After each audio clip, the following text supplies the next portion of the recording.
today I'm really happy to introduce you one of my mentors and friends, actually, Pradnya ma'am, and she's taught me right from first year to the last year of design, and every year she's kind of taught me more and more, and now she has a very thriving practice where she started her career as an architect, then became an academician, and now she's into all kinds of crafts and she does really beautiful work. So I'd kind of love for her to introduce herself more. I was born and brought up in Gujarat. And I was born in a Maharashtrian family and raised in Gujarat. And I come from a family that were extremely well read, cultural roots were very deep, and we had a lot of tradition of Indian classical music as well. And I grew up in Gujarat. I could assimilate both these trends into my life. So I went to SEPT for first 3 years, and then I went to the Bandra School of Art in Mumbai, and I passed out from Bandra School of Art. So my first 3 years in Ahmedabad were amazing because the visual language is so rich in Ahmedabad. In first year, when I was in first year, we had gone to Tarnetar Mela. Tarnetar is a traditional ethnic garba and dance place where everybody comes, and this is actually a market for marriage. So all the girls come there all dressed up, and they are, the sagai is done and engagement is done, even marriage is done within the mela. So it's a very traditional setup. And we had gone from SWEPT, and it was so beautiful, so colorful, the embroidery, their ghagras and their chimney, fantastic. So I grew up in Gujarat, and in first year, second year of architecture, we had seen so much of architecture. So Ahmedabad is really a mecca of architecture. You can see vernacular architecture, you can see Islamic architecture, you can see Hindu architecture, contemporary and modern. It's a huge, it's a reservoir of rich heritage of architecture and visual language. And in SEPT, we were connected with NID on one side, we were connected on IIM on that side, designed by Louis Kahn. So it was a fantastic atmosphere to grow up in. So the influence of 70s, maybe cinema, art of Raza and all, like the whole movement, how did it shape you as a person? When I came to Mumbai, I mean, I was so fascinated with Vijay Tendulkar's drama, so fascinated with new art films that we are seeing.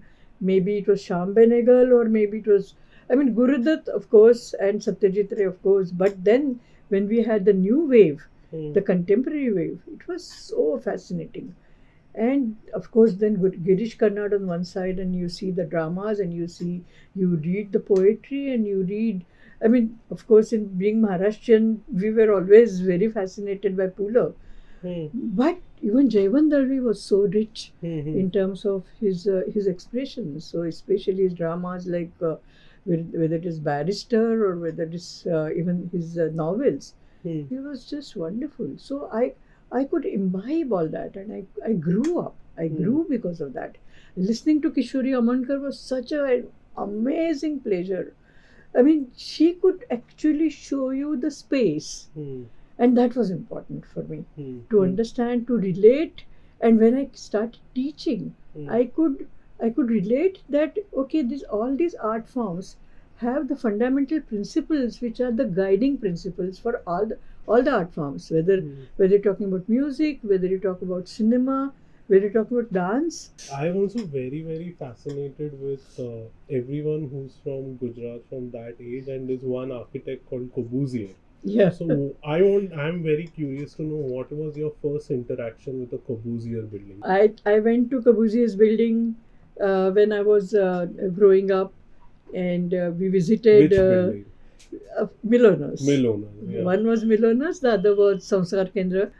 And then when I started teaching, I used to take my students to Ahmedabad. I mean, I wanted the students to look at architecture through my eyes, and I introduced them to Corbusier, and I would say, oh, this is 2.26 and this is 1.86. So they would be surprised at how do I know the dimensions, because all these dimensions are part of modular, which Corbusier developed, and it's based on golden ratio, and golden ratio he is related to human body. And he was so fascinating. He was a fantastic sculptor in terms of spaces, in terms of understanding the fluidity of the space, or understanding the breakers, the shades that he has used there, or even in Sanskar Kendra you see this central void and then you have this ramp going up.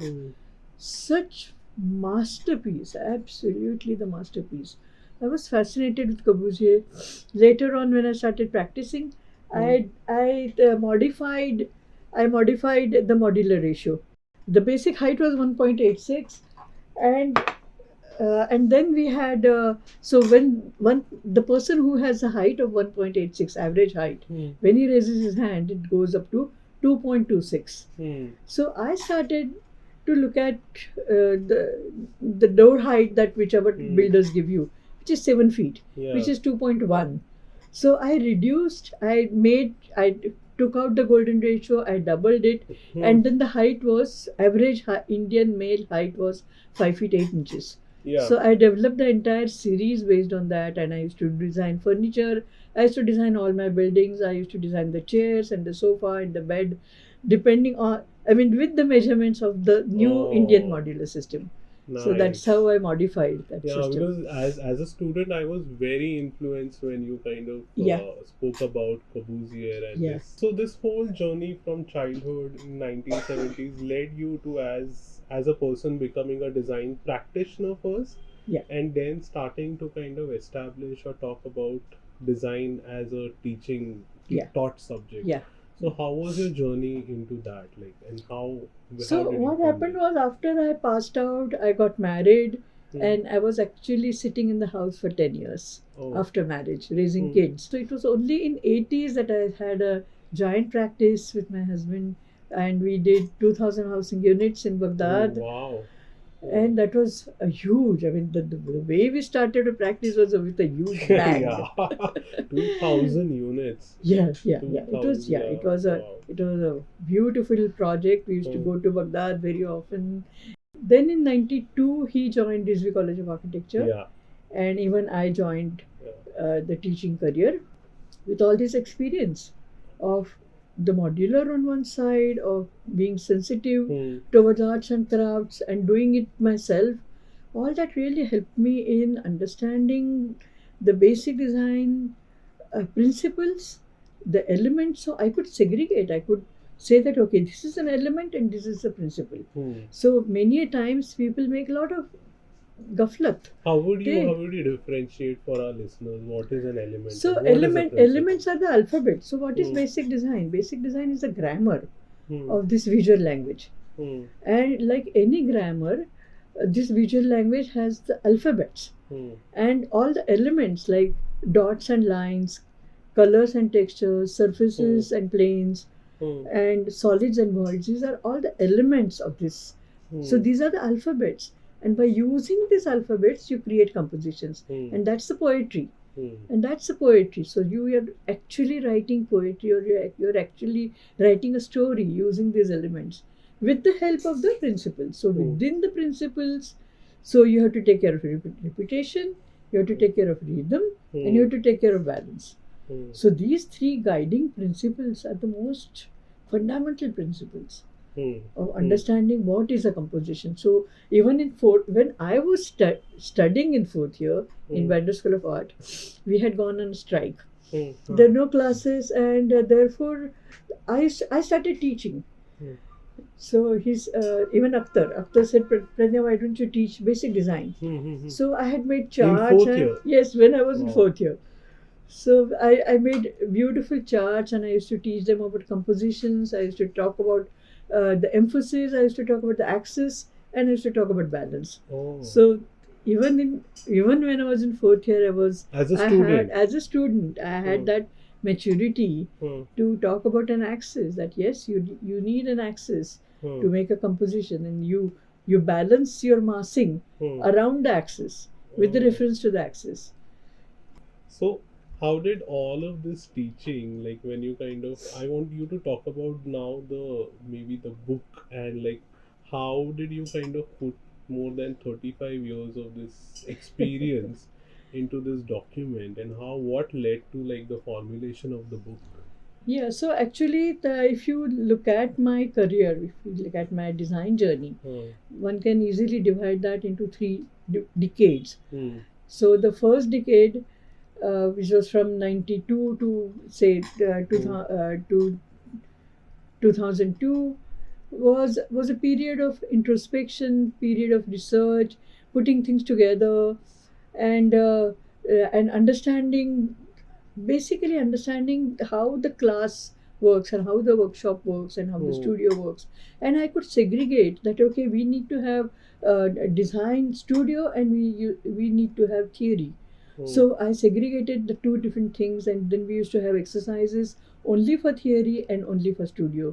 And studio was going to be a very long drawn process, whereas the theory projects were very short term and maybe group projects, whereas studio projects were long drawn and Hmm. individual. Over 6 months, 4 months, Over 2 months, two the months, project yeah. would be about would last for about 2 months or so, Hmm. and I could do all that. And in the second decade, which is from 2002 to 2012, Huh.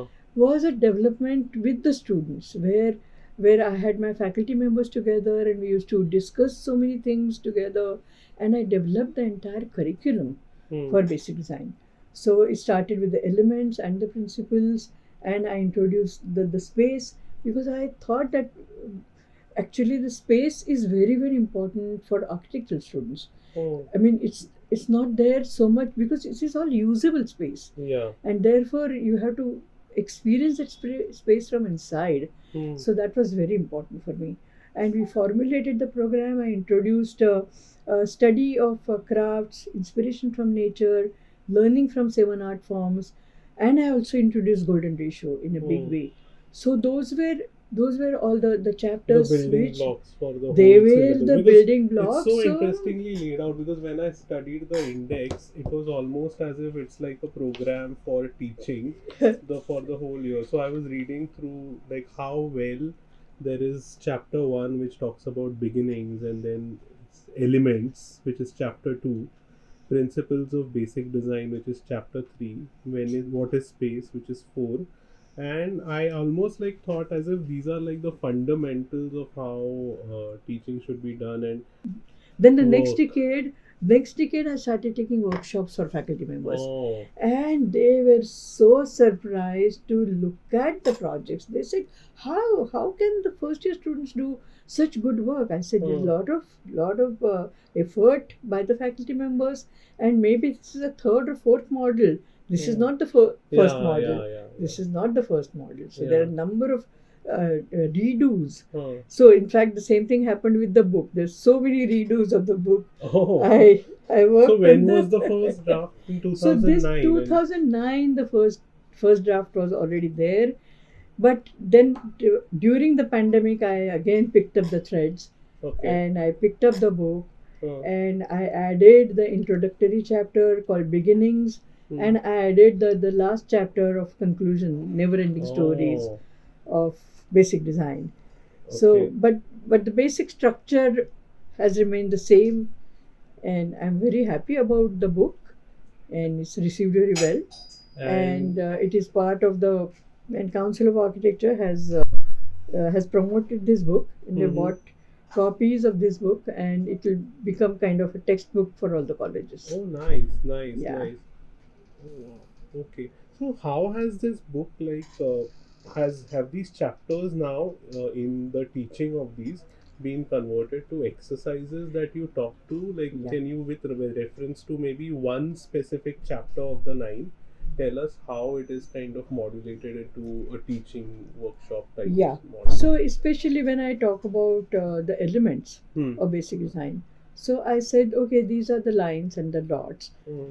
and the surfaces and the colors and the textures. So, but I was very wary of using colors, Hmm. because colors is something which is very tricky. Hmm. and you have to understand the depth of the color and the shades and the tones and the modulations, and that's very difficult. That's why I have always restricted my students to use the most basic colors and only maybe a flash of colors inside the cube or inside the So maybe the we cube. can see some Yes, examples from sure. chapter 2 in your presentation. So Yeah. these are- Yeah, so this was a very interesting project where I had asked the students to do the lines with flat brush and taking ink. You do the drawings first, and then you try to express this drawing in 3D. Oh. So this is the top view of this model. So actually this looks like this, but then when you look at it from the top, It so looks- these were the lines. And these are all the display of the. This was a very interesting project where these are the Colored, lines. the brush stroke. Yeah, the brush strokes, and this is how we extruded that. It's a 3D model, and this is something which I would like to talk about. This is a matrix for basic design elements. So you try and understand that okay, these are we are talking about points in nature and points in crafts and points in industrial design and so on. So for colors, you talk about colors in build form. So in this you can see that okay, these are the points in nature, and these are the lines in nature, and these are the surfaces in nature, and solids and voids and colors in nature. So you kind of create this matrix. That the point is you try and understand these elements, and you put them in boxes so that it's easy to retrieve the information. Yeah. So, I mean, you can actually change so many things in this. That, okay, matrix of design elements, and you talk about, okay, matrix of design elements from costumes. And then you can have different costumes here, and you can talk about the colors and the solids and surfaces and points. So that's a very nice it's just a framework, but within that framework, you can do so many variations. It's a teaching tool, and the students would do this as theoretical projects. When they come to the first year, we talk about sketching, we talk about drawing, and we talk about model making, but developing even thinking skills is very important.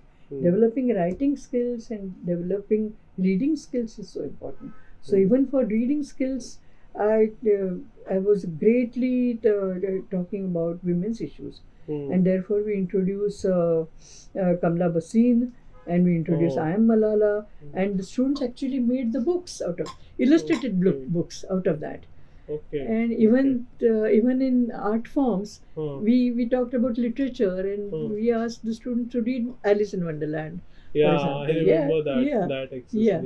Yeah. So that really helps. That helps the students to. I am very, very fascinated by the framework that you've developed, because more than the book, it's the framework that you pass on to the future generation of people who engage in the field. So I want you to talk about the 9 parts of this framework. As I said right in the beginning, that I started with basic design elements, then principles of basic design, what is space, burden ratio and proportions, inspiration from nature, study of crafts, learning from 7 art forms, and never-ending stories of basic design. So when I started teaching, especially when I started taking the workshops and also teaching, I used to take the students through the preliminary work of architecture. That what is architecture and why are we doing this? Where does this basic design sits in the entire curriculum spectrum? So to understand that, I started doing the beginnings. I introduced I introduced the 3 streams in architectural educational course. Like you have a design stream and technological stream and humanities. And then within the design, then you have basic design and interior design, and architectural design, landscape design, urban design, and so you know exactly where this basic design fits in. And while doing this, also in the first couple of weeks, I used to take critical thinking methods of understanding the entire thinking process, and that was very important for me. So I introduced six thinking hats. I introduced ask why five times, SWOT analysis.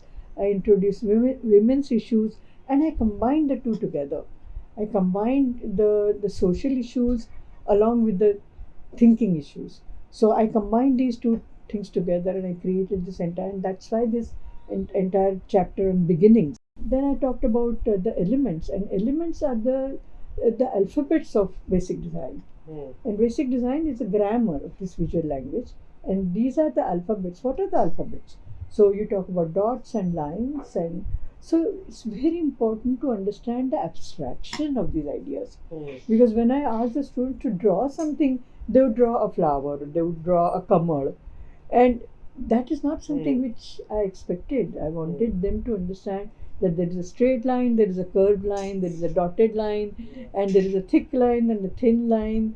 And therefore, I started actually developing the exercises to understand what is a line, what is a dot. And then I used to give them presentations, PowerPoint presentations, and to understanding. And then you start understanding that, okay, these are the lines from nature, these are the lines from crafts, and these are the lines from art forms, and these are the lines from built forms. So I developed this entire structure towards understanding lines and surfaces and colors and textures. If you have the elements, then what do we do with then how do you introduce principles? So then I introduce the compositions. That, okay, you look at this framework, you look at Degas, for example, or you look at Corbusier's paintings, or you look at Picasso, and you try and understand, or you look at Dali, for example, you try and understand how the time is warped and also the space is warped.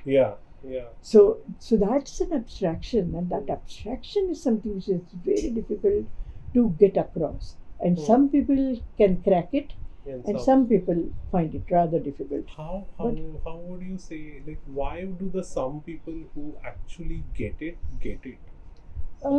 It depends That's upon been their one upbringing. of my questions actually. It depends upon the upbringing, and depends upon how free the mind is, and how ready are you to absorb new ideas. I mean, if you are very rigid, it's very difficult to absorb these new ideas, new concepts. But if you're flexible enough, you try and grasp it, and you try and understand the abstraction from the fundamental level.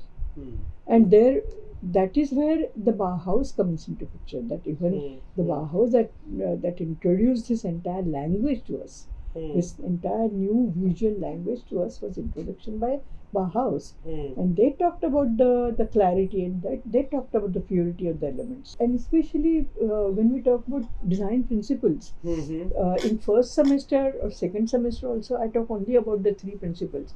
But as the students grow, come to second year, for example, or second semester in architecture, I introduce them to Christopher Alexander. And I talk about 15 fundamental principles of living structures. And that's one of the most fascinating chapter I have read from Nature of Order, the thick 4 volumes which Christopher Alexander has written. And one of the most fascinating. So I introduced that in the faculty workshops, and they would do exercises, and they would do analysis of structures. So even in this book, I have analyzed Sept building with reference to 15 fundamental principles. And then we come to the next chapter, which is learning from 7 art forms. And I talk about the music, the dance, drama, cinema, literature, sculpture, painting. So there are various art forms, and the most fascinating idea about the art forms is that all these are bound together by the fundamental principles. So all the fundamental principles, whether you're talking about repetition, you have repetition in music, you have repetition in dance, you have repetition in paintings, you have certain color tones which are repeated in the painting. I mean, you look at Degas or you look at Picasso, and you will find that, okay, this is kind of a repetition, and this is rhythm, and this is balance. So in all the art forms, you will find that, okay, these are the principles which bind them together. And coming to like the connection of all of these to modern design, like you were talking about maybe Steve Jobs Yeah. or even IKEA. Yeah. So how do you connect that? So I was reading through that, and I was as I formulated the entire program for basic design. Bauhaus. Yeah, Okay. and they completely sort of restructured the entire understanding of handmade things done by the sometimes machine made things, and the design and the lines and the purity of lines. So then you have fascinating people coming out of Bauhaus, and and I was so surprised to see that even IKEA has taken so much inspiration From Bauhaus. from Bauhaus. Yeah. Steve Jobs, Johnny, for example, he went to actually Germany to Yeah, study this- under Bauhaus, and ultimately when you see the iPad or when you see the phone, even the inside or even the backside of that is so well designed. Yeah. It's so beautifully laid out, all the wires, and that is an total influence of Bauhaus, Yeah. and that's important. Johnny Ive, the designer, is very influenced by Bauhaus actually. So I love the way you kind of have almost a diagonal through the curriculum, because it's just not about teaching basic design, it's also teaching basic design to the Indian or the Yes. person from the Indian Yes. subcontinent. Yes. So how well the idea of craft and the 7 forms is tied into this. So maybe it's like actually a very nice mix, the way this book is structured, because when I also like the influence of Bauhaus on the whole world of design is so deep, but then again we have people like Korea and Rival and all who kind of push the idea of Indian craft into design, which Absolutely. is what I really like about the Yeah. structure Yeah. of the Yeah. Yeah, actually, the idea of crafts and all the influences is also the adept to Christopher Alexander. For example, he looks at architecture very differently. He looks at Not as the designer, not as a you know, designer. as a craft. He looks at entire architectural process, which is deep rooted and which comes from the soil, and therefore understanding these crafts is so important. Yeah. I mean, he even in Nature of Order, the book by Christopher Alexander, he talks about carpets and he talks about pottery and he talks about small little things like jolly or a curtain. I mean, the way he weaves these ideas through this our entire design world, and it's not just visual, it's philosophical. It's very much philosophical, Yeah. and that is most important part. Yeah. So now expanding on the whole idea of craft. So can we like look at the whole idea of craft, the way you have kind of experienced it, and the way you have kind of narrated or talked about craft in your work? So I talk about 12 Balutedar. It's a very very traditional way, which was established by kings like Shivaji Maharaj. And when he established Pune as his kingdom, he invited Balutedars. And who are these Balutedars? They are the masons, they are the potters, they are the carvers, they are the tailors. So these are all the 12 tradesmen, and each and every lane was given to them. So even in Pune, even now, there is a Burudali, there is a Tambatali, there is a Shimpi Ali, there is a Kagadali. Yeah. So all these Ali is a lane. So all these people were invited.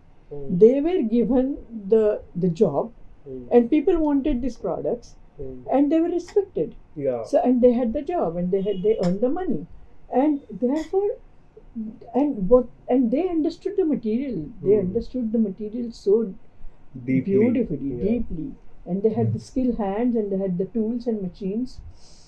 And therefore, it is important to understand that you cannot make a wine glass out of clay.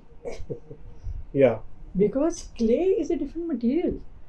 Clay has different strength and different weaknesses. When you have a wine glass, the method of making it is very different. Because you blow that glass. And while as you are making in ceramic, it's a huge pot which is very thick. So you cannot actually make a wine glass. Yeah. Therefore, there is no need to imitate One material and that shape to a different material. Yeah. You have to understand the strength of the material. You have to understand what is the process of doing that. And that is important in the study of craft. When I talk about, and therefore when I talk about spirit of machine age, I talk about Bauhaus, that is what they understood, that which has been developed over the years. You study ergonomics, then you study the material, you study the strength of materials, you study the way it is made, and therefore that chapter is there. And then of course then we have population explosion and mass production, and because of that we have lost traditional crafts. We have completely lost the wooden doors and making of wooden windows. It's totally lost, because now we have aluminum windows and steel windows and glass, and so there are some crafts that are already like extinct. Like when we try to kind of do some houses for clients, we try to find this specific caste of people who can interlock stone. They are called Patharvat.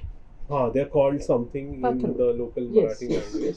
So absolutely, like they actually you can't find a skilled stonemason coming from Maharashtra anymore, which means it's an erasure of a certain craft. Because that is entirely because of the British era. They completely wiped out our skilled labor. They did not patronize it, and therefore there was no way that they could exercise their own craft. And therefore then what do the students, the children do? They don't want to do ceramics anymore. They want to study and they want to come to English medium schools. So that is how this entire thing has changed, and it has 200 years of erasure of systematic erasure of our crafts.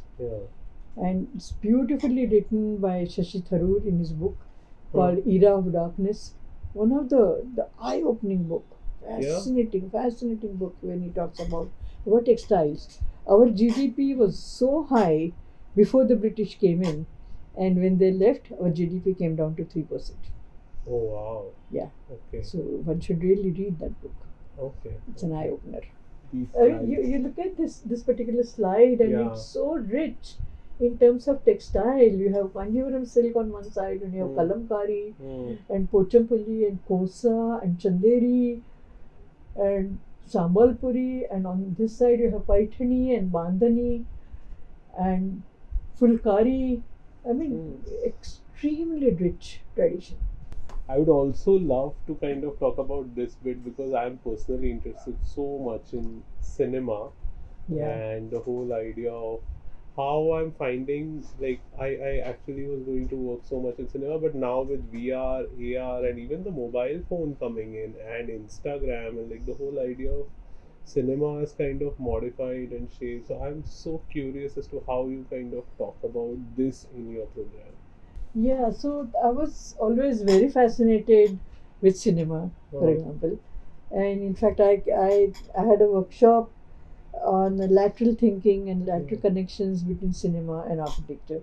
And I integrated Christopher Alexander's 15 fundamental principles in design with cinema. And I talked with reference to cinema. I talked about balance with reference to cinema. I talked about voids in the center with reference to cinema. It was a fascinating workshop. So when I was writing this book, I was very keen that I have to have some photographs from Bandini. So I went on the net and I found out. You found an old print. I found a very beautiful photograph of Nutan sitting there. I think it's there in this. Yeah, right? yeah. Let's see. So this is such a beautiful. So I talk about that there was a void inside her, and that void was actually there was so much of grief. And she was narrating her story to her friend, and I analyzed this picture. And when I wanted to print it, I said, "Oh my God, who has the copyrights of this?"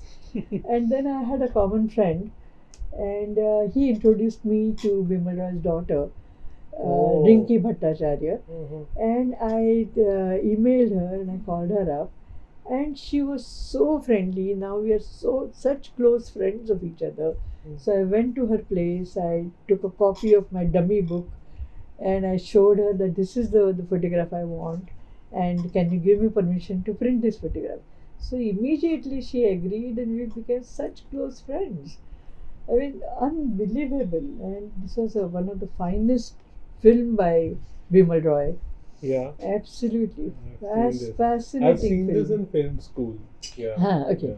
Yeah. So it's a part of like So- the classics of Indian cinema. Yes, absolutely. So even for this, I wanted. In fact, I talked to Rinki Bhattacharya, and I said that look, I was fascinated by Ghanshiram Kotwal, and I wanted to include some photographs, but they are all copyrighted. So what do we do? What do we do? So she said, yes, I'll give you introduction to Mohan Agashe. And she introduced me to Mohan Agashe. I called him up, and in his baritone voice, he was talking to me. And he was the one who was the protagonist in this drama. And he said, yes, Pradnya, I'll help you. And he not only gave me photographs, the permission, but he sent me this entire painting. This painting is done by Hussein to promote Ghanshiram Kotwal. So this was on the poster. And Mohan Agashe sent me this poster, and he said, yes, you go ahead and print it. So when the book was printed, I sent him a copy, and he said, Pradnya, I'm going to send you 3 more pictures because you're talking about the formations. Because most important thing in Ghanshiram Kotwal was there are no sets. Yeah. So all the people, they made the formations, and whenever the scene was happening, people would move. And they were doing the formations, and that was so important for me to explain it to the students that you don't require sets. What you require is a rhythmic understanding of what is happening in drama. For example, you can see that all those people, they create a wall behind, and this is the scene is enacted in the front. And it's always performed like this. It's a dance drama. It's musical drama. Beautiful. The story was written by Vijay Tendulkar. Fascinating. Vijay Tendulkar is revolutionary. Absolutely. Fascinating. Fascinating story. You can see, you can learn so much from sculptures, for example. This is from Piraji, and a friend of mine introduced me to his son, and he used to teach us when we were in SEPT. He used to teach us painting and drawing and painting and understanding. And there's so many the paintings I have included in my book, Piraji Sagara. This is a beautiful sculpture by Arzan Kambata. And he specializes in that, and I called him up, and he readily gave me permission to print this. And this is a painting by Ajay Day. And he gave me again a permission. You can see the depth. And this is Ragmala paintings. This is Ragmala. The miniature paintings. Yeah, beautiful. And this is, of course, Raza. So I'm very curious about in the whole deck of slides that I saw. This I kept on like rereading, and I was very fascinated about what is happening exactly and what is its correlation with how you talk about modular ratio. So this is a very interesting slide where you can see that this is 1700, okay? And this is 2100. 2100 is 7 feet, and that is the height which our builders give us, the door height. And half of that is 1050, okay? And golden of that is 1700. Right. So 1700 is 5 feet 8 inches height. So that's an average height. Indian male height. Then this is what Corbusier had done as 1.86. So 1860, which I reduced to 1700. And then you get 9 feet 2 inches as your room height, and so on. So this is a single series, and this is double series. And these are all the golden ratios. You can understand that these are all the golden ratios. And when I came to 14.400, I said, wow, I have reached a very nice figure. So I stopped at that. And what happens in the next slide? So now, so this is a mix of single series and double series. Okay. So this, for example, this room is 7 feet by 7 feet. Okay. And I'm going to talk more about this room because This is very important to understand that we live in the Indian society and all our houses are quite cramped up, quite small, Yeah. and yet you require a space of your own.